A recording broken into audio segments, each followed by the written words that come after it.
Importantíssimo. Quando a gente fala de saúde aqui no Você Bonita, e a gente tenta falar de saúde todos os dias, dar um destaque de fato, porque o que a gente nota com as mensagens que chegam e até com as conversas que a gente tem com os nossos convidados? Que falta orientação, que as pessoas precisam de informação e orientação. Hoje o nosso assunto é diabetes. E aí, muitas vezes, talvez você até conheça alguém que tenha, ou você mesmo já foi diagnosticado com diabetes, e quando você vai pensar, o que você sabe sobre a doença, né? O que você sabe mesmo, de fato, que vai te ajudar a manter um controle desse diabetes? Então é por isso que hoje, doutora Andressa Heinbucher, ai, linda, seja bem-vinda mais uma vez, que é endocrinologista, veio para mais uma aula. Ela, inclusive, já traz aqui, né, o cartaz e tudo, para que ela possa desenhar, para que a gente entenda. É uma pauta, olha, não dá para desgrudar da tela, né, doutora? Eu vou ficar do lado de cá para não te atrapalhar. Daqui a pouquinho a gente vai mostrar, olha, tá tudo aqui ao lado, as insulinas, a gente vai entrar nessa parte da insulina, mas é claro que a gente tem que começar do começo. Então, vamos lá, doutora Andressa, o que é diabetes?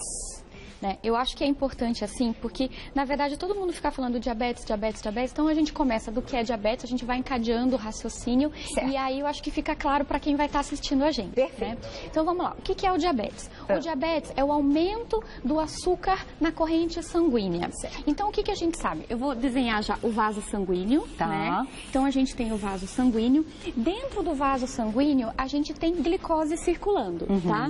Essa glicose, quando ela está em níveis muito altos no sangue, a gente vai conseguir dosar essa glicose no sangue. E aí, inclusive, é feito o diagnóstico de diabetes. Então, diabetes, na verdade, é caracterizada por um aumento de glicose na nossa circulação. A gente sabe que o nosso organismo ele precisa trabalhar num nível ótimo de glicose, que mais ou menos vai ficar em torno de 70 a 99. Tá. Esse valor é o que a gente dosa na maioria dos exames de sangue.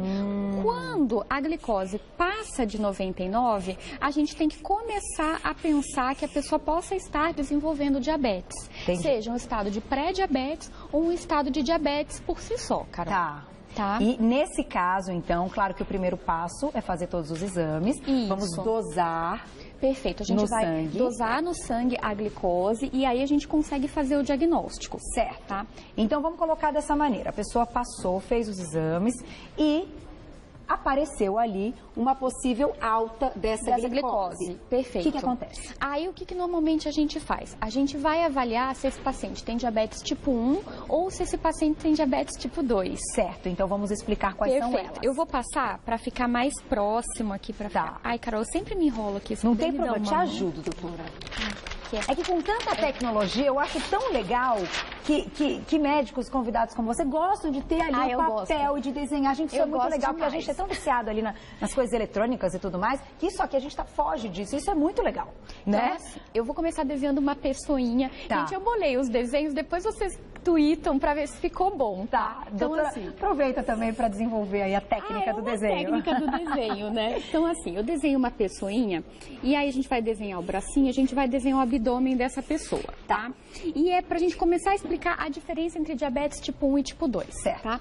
Quando a gente se alimenta, o alimento passa pelo esôfago, ele chega no estômago e quando ele passa pelo duodeno, aqui do ladinho a gente vai ter o nosso pâncreas, certo? Tá? E é aqui que vai começar a diferenciação entre diabetes tipo 1 e tipo 2. Tá, então já localizamos o pâncreas. Isso. É o pâncreas que está ligado, então, a essa produção de insulina. Perfeito. Como? Porque, na verdade, a gente sempre fala assim, insulina é produzida no pâncreas, mas como é que é? Por isso que eu gosto de trazer para a gente poder enxergar. Tá. Eu vou dar um zoom no nosso pâncreas, tá? Nosso pâncreas é um órgão que tem cabeça, corpo e cauda. Dentro dele, a gente vai ter uma coisa chamada ilhota. O nome dessa ilhota é ilhota de Langerhans, porque foi o nome do médico que descreveu. Na medicina, a gente tem muito isso. O nome do médico que descobriu, a gente acaba homenageando, né? Essa ilhota, ela é são várias células que são organizadas em uma forma de uma ilha mesmo. Tá. Dentro dessa ilha, a gente tem uma célula que é chamada de célula beta. Tá. E é essa célula beta, que eu vou dar um zoom um pouquinho maior nela, que é ela que vai produzir o que? Insulina. Certo. Tá? E ela está na parte do meio do corpo. Ela está em todo o pâncreas. A gente sabe que o pâncreas ele tem em torno de 1 milhão de ilhotas. Então, na verdade, cada ilhota que dentro dela vai ter uma célula chamada célula beta, essa célula que é a fábrica da insulina. Entendi. Ela que é a responsável pela produção de insulina. Tá. Muito bem. Qual é a diferença, então, de um paciente com diabetes tipo 1 ou tipo 2? Que a gente escuta muito. Às vezes o paciente chega para mim no consultório, mas doutora, qual é o meu tipo de diabetes? É tipo 1 ou tipo 2? E eu acho que é isso bacana a gente diferenciar para quem está assistindo a gente. Sem dúvida. Então, assim, qual é o grande problema? No paciente diabético tipo 1, que são 10% dos pacientes com diabetes, a gente tem uma destruição dessa célula beta. Como que acontece essa destruição? O organismo da pessoa produz uma coisa chamada autoanticorpo, que é como se ele se defendesse do próprio pâncreas, da célula beta. Ele não reconhece a célula beta como sendo dele. E aí, com isso, ele passa a fazer o seguinte, ele faz essa célula beta, ele não reconhece. Ele fala, não, essa célula beta, em vez de ser preta, é azul, não é minha.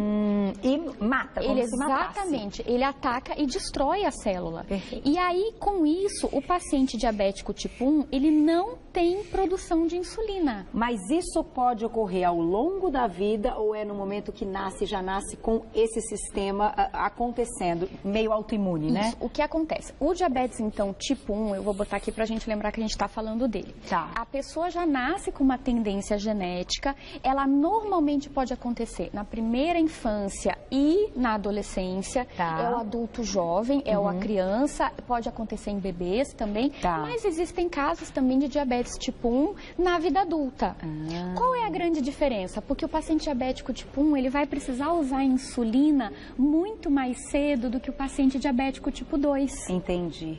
Porque ele não tem insulina. Então, quando o paciente ele recebe um diagnóstico, a gente consegue, pelos exames de sangue, ter ideia se esse paciente é um diabetes tipo 1 ou tipo 2. E pelo quadro clínico também, que é aquele paciente que tem a glicose bem mais alta, que é um paciente geralmente é mais jovem, que ele vai ter outras doenças autoimunes, podem estar associadas.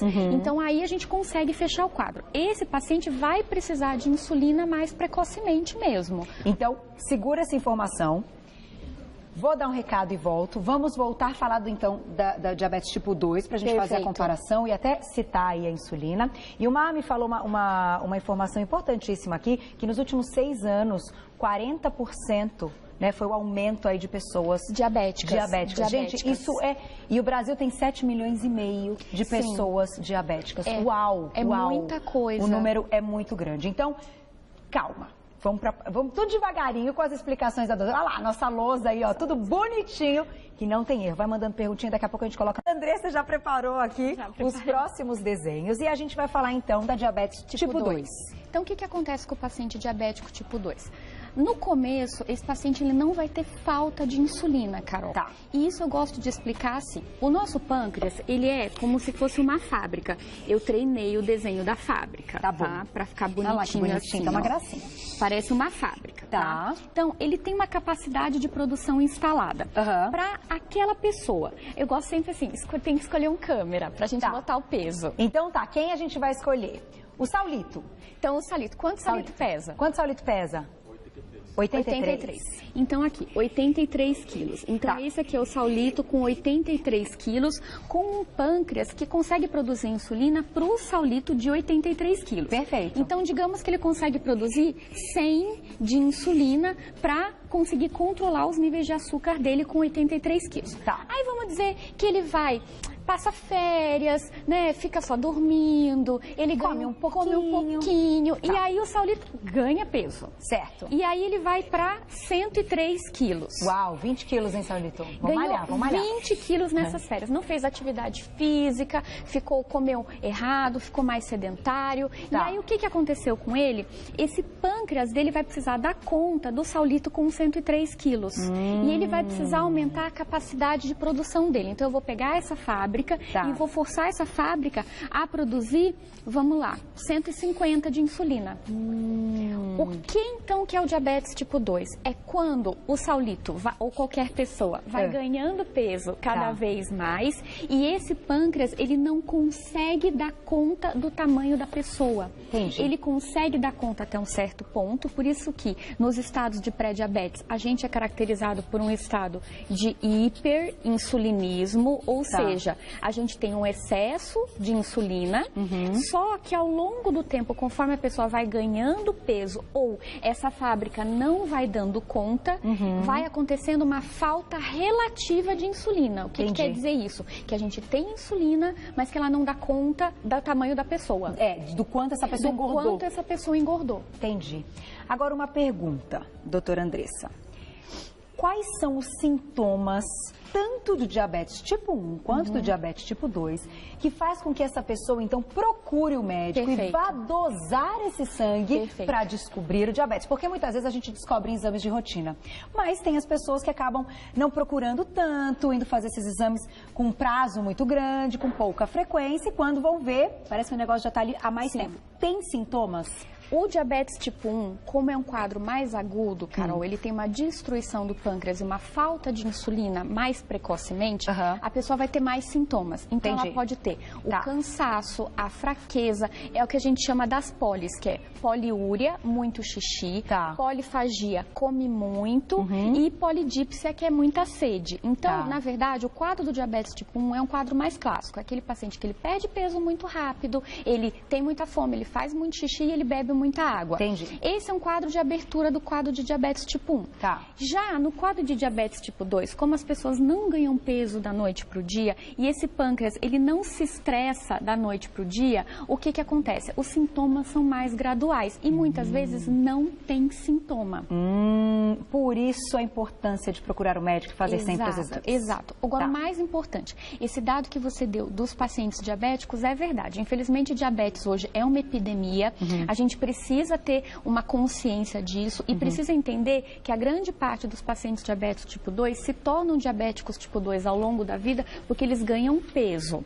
Então, a gente diretamente relacionada ao ganho de peso. Perfeito. Então, a epidemia de diabetes, ela anda de mãos dadas com a epidemia da obesidade. Então, é por isso que a gente precisa passar a identificar e a combater esses hábitos para que a gente evite o crescimento da doença. Então, vou fazer o seguinte, vou deixar uma perguntinha no Twitter, até porque, doutora, não existe, existe controle, mas não existe cura. Exato, né? Existe controle. Vamos deixar uma perguntinha, então, no Twitter, aqui na tela, de quem que é? Do Gilson. Gilson, um beijo pra você. Diabetes pode ser prevenida através da alimentação? Que alimentos têm, então, esse poder de evitar o diabetes? A gente vai falar e, em seguida, vamos vir falar aqui da insulina, porque eu acho importante a gente mostrar, né, para que as pessoas entendam. Todo mundo que tem diabetes, então, tem que ter aplicação de insulina? Você já me conta tudo, doutora.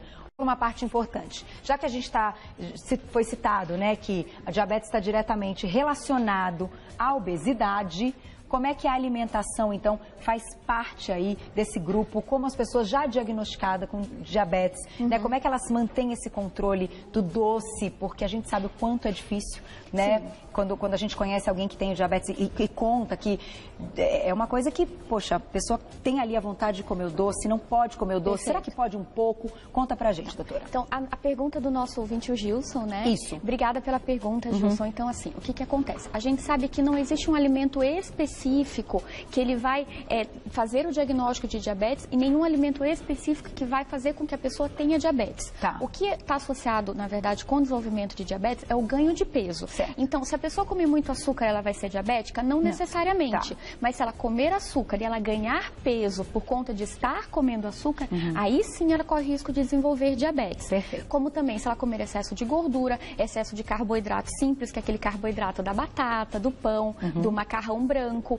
Então, tudo isso do pão branco, do macarrão simples, então, na verdade, o ganho de peso associado a você ter um pâncreas hiperestimulado, um pâncreas que está trabalhando muito, uma fábrica que está produzindo muita insulina, o nosso organismo acaba ficando resistente a essa insulina, o pâncreas estressa e com isso a gente desenvolve diabetes. Alimentos que, na verdade, vão prevenir o diabetes, na verdade, são alimentos que você vai se alimentar e eles vão fazer com que você não ganhe peso ou que você, na verdade, controle os seu peso. Faça atividade física para queimar aquele dia que comeu um pouquinho a mais. Perfeito. Então, os alimentos integrais, que são alimentos com um baixo índice glicêmico, que a gente já conversou sobre isso. Sim, que a gente sempre fala. O que acontece? Na verdade, eles vão forçar menos o meu pâncreas a produzir menos insulina. Eles vão dar mais saciedade e vão, com o seu uso e com o controle de calorias ingeridas, vão fazer com que a pessoa não ganhe peso. Tá. Então, o que eu acho assim interessante, trocar o arroz branco pelo integral, trocar o pão branco pelo integral, o leite integral pelo desnatado, você vai fazendo uma redução do valor calórico da sua dieta. Tá. E aí, com isso, você não ganha o peso, você não força o seu pâncreas e você não tem o risco de desenvolver pré-diabetes nem diabetes tipo 2. Perfeito. Né? Bem claro, né, gente? Começo, meio e fim. E isso tem, inclusive, total relação com o que a gente falou ontem com o Dr. Roberto. Ele falou sobre esteatite hepática. Esteatite, tá louca? Esteatite não. Esteatose hepática. E é exatamente o mesmo ciclo que você explicou. Pode desenvolver outras doenças. Então, assim, é uma coisa que é importante a gente orientar para que possa ter aí essa alimentação saudável, mas não pensando só estética, principalmente na saúde. Olha o quanto isso está sendo relacionado. Agora, tirando isso, existem a parte da alimentação que é importante, tem uma outra maneira de tratamento. Exato. O que acontece? Qual é o grande objetivo do tratamento? É você controlar a glicose. Tá. Então, você precisa principalmente controlar a glicose, tá? Como é que a gente vai fazer isso? Bom, aí a gente tem dois caminhos a seguir. A gente primeiro precisa saber se o paciente é diabético tipo 1 e se falta insulina, tá? Ou se o paciente é um diabético tipo 2 que ainda não faltou insulina, pelo contrário, está sobrando insulina, mas é uma insulina que não funciona. Se eu tenho uma insulina que não funciona, e essa é a maior parte dos nossos diabéticos, é em torno de 90% dos nossos diabéticos, o que eu preciso dar? Medicamentos, que geralmente são medicamentos via oral, para melhorar o funcionamento dessa insulina.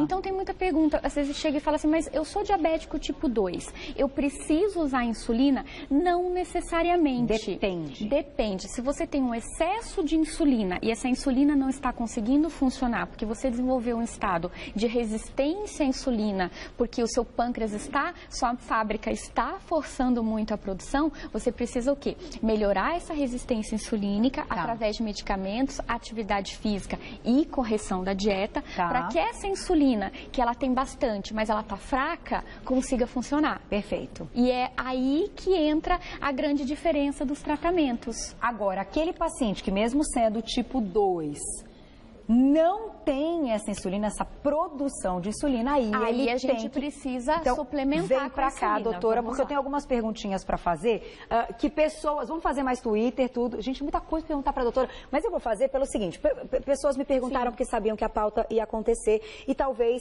tenha relação total aqui com a insulina que você vai mostrar e a diferença entre elas. A hipoglicemia, onde ela está relacionada com o diabetes? Porque muito se fala dessa hipoglicemia e, enfim, do diagnóstico do diabetes. Como é que é? Então, assim, o que acontece? Quando a pessoa se alimenta, o pâncreas naturalmente vai liberar uma quantidade de insulina para queimar aquele alimento. Vamos só revisar isso um pouquinho. O que a insulina faz? Ela chega na célula e fala assim, célula, vou abrir sua porta para que você absorva a glicose, tá? É isso que a insulina faz. É um hormônio que faz com que a glicose seja absorvida pela célula.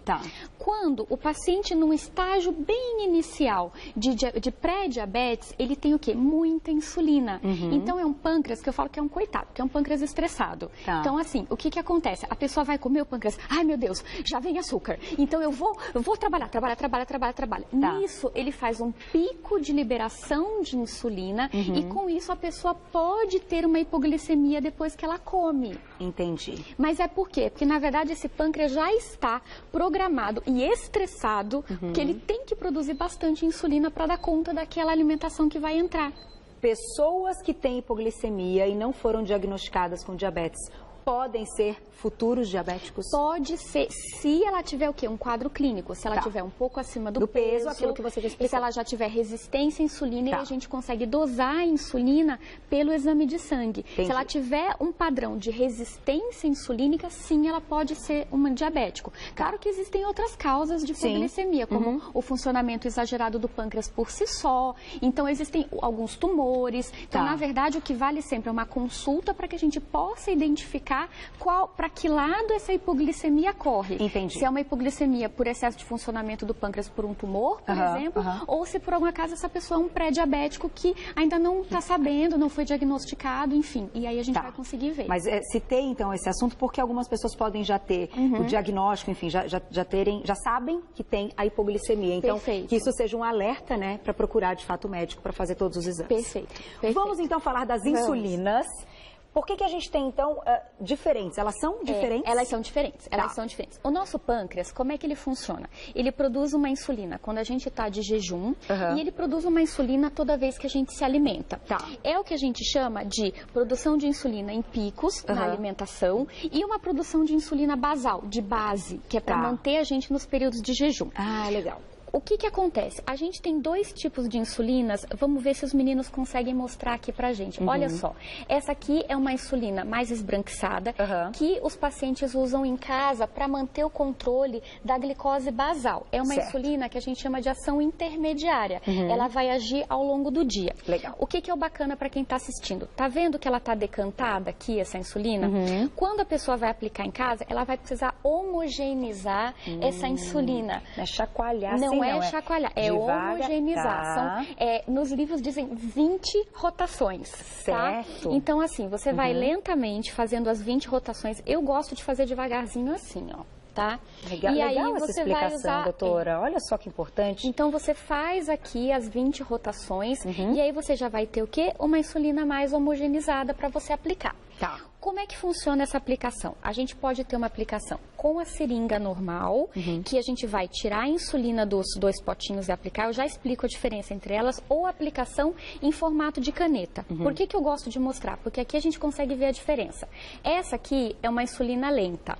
Essa aqui, transparente, é uma insulina rápida, tá? Que a gente chama de insulina regular, e essa aqui é a insulina NPH humana. São os dois tipos mais comuns de insulina. A gente tem outros tipos de insulina, mas o que é mais importante a gente falar, que existem dois tipos de ação. Uma insulinas que são lentas e intermediárias, essas aqui, e insulinas rápidas e ultra rápidas, que são transparentes. Tá. Para que serve isso? Porque essa insulina aqui, basicamente, ela vai corrigir a minha glicose daquele instante que está alterado. Então, o paciente vai comer e ele sabe que ele vai precisar comer e ele vai precisar corrigir essa glicose, ele vai aplicar a insulina regular. Entendi. Se é um paciente que ainda não precisa controlar a glicose da refeição, ele vai usar a insulina NPH ou a insulina lenta, outros tipos de insulina lenta, nas pontas do dia, de manhã e à noite, ou só antes de deitar, ou de manhã na hora do almoço e à noite. E se ele precisar usar uma insulina para queimar a refeição ou corrigir essa glicose, ele vai usar uma insulina de ação rápida. Entendi. Tá? Olha só, gente. Muito bacana, né? Deixa eu só fazer um parênteses. Nosso tempo, né, vocês sabem. Ai, meu Deus! Eu volto para falar mais. Pode ficar 3 horas de programa? Só um pouquinho, mas pode estender com assuntos tão longos, porque é bom demais ouvir a doutora Andressa. Fazer o seguinte, próxima vez que você voltar, vamos falar mais. Eu acho que é um assunto, já que o aumento foi tão grande de pessoas, eu acho que as pessoas precisam de muita informação mesmo, muita. Eu posso ensinar como é que aplica. Vamos fazer, vamos ensinar. Olha, eu achei fantástico que você ensinou como deixar homogênea, mas assim, pra gente fechar, doutora Andressa, para as pessoas que já foram diagnosticadas com diabetes, eu acho muito importante que você diga, como médica e como pessoa, mesmo que eu sei que você tem um carinho com os pacientes e com a medicina, que isso é fantástico. Se não tiver um controle, se não tiver um comprometimento, uma disciplina para cuidar da doença, o que acontece? Então, vamos lá, gente. Isso eu acho que é um recado médico, é um recado de pessoa. Isso. Então, assim, infelizmente, o açúcar no sangue, ele lesiona órgãos vitais no nosso corpo. Retina, rins, coração. E isso é que é a maior causa de morte nos pacientes diabéticos. E a gente não quer ninguém morrendo de diabetes mais, e nem ninguém amputado, e nem ninguém fazendo hemodiálise. Então, assim, para controlar os níveis de açúcar no sangue, infelizmente, eu acho que até felizmente é preciso de disciplina. Então, o que eu gostaria de passar para quem está em casa nos assistindo, controle os seus níveis de açúcar. Converse com o seu médico qual é a melhor maneira da gente fazer isso. Seja por medicação, seja por aplicação de insulina. Eu sei que é duro e doído. Eu fiz um curso de imersão que a gente virava diabético e aplicava soro fisiológico. Eu sei o quanto é doído, o quanto isso é difícil. Mas eu acho que se a pessoa entender que, infelizmente... Isso que vai salvar a vida. Isso que vai salvar a vida. E felizmente, porque graças a Deus a gente tem os recursos para isso. Então, assim, é isso que a gente consegue mudar o panorama do diabetes no Brasil e no mundo, né? Perfeito. Então, assim, quanto mais a gente se focar em fazer atividade física, em controlar a alimentação, em trazer para si que o controle da glicose é essencial, mais a gente vai diminuir as complicações, vai vencer essa guerra, porque a gente vai vencer essa guerra. Concordo, Carol. também estou com você agora no combate. A gente vai mudar o panorama do diabetes no Brasil, vocês podem ter certeza. Preciso dizer mais alguma coisa? Maravilhosa como sempre. Que aula! Ai, fico até arrepiada, porque é tão bom. Gente, eu fico tão feliz. Gente, fico tão eu saio feliz. daqui tão feliz, você não sabe. Eu vou passar para o pessoal de casa um contato da doutora Andressa, que é uma página que ela cuida com um grupo com muito carinho lá no Facebook, que é o Endocrinologia em Dia. Tudo junto. Você vai lá no Facebook, coloca Endocrinologia em Dia. Sempre com textos atualizados. Muito legal. Dá para você entrar em contato, mandar pergunta para a doutora Andressa. Ela sempre está aqui. Volte logo. A gente vai continuar com diabetes. Vamos falar mais do assunto. Vou retomar as perguntas que chegaram hoje. A doutora Andressa também vai pegar algumas perguntas que chegaram para ela. E a gente vai continuar falando disso. E parabéns mais uma vez. Seu trabalho é impecável. Obrigada. Somos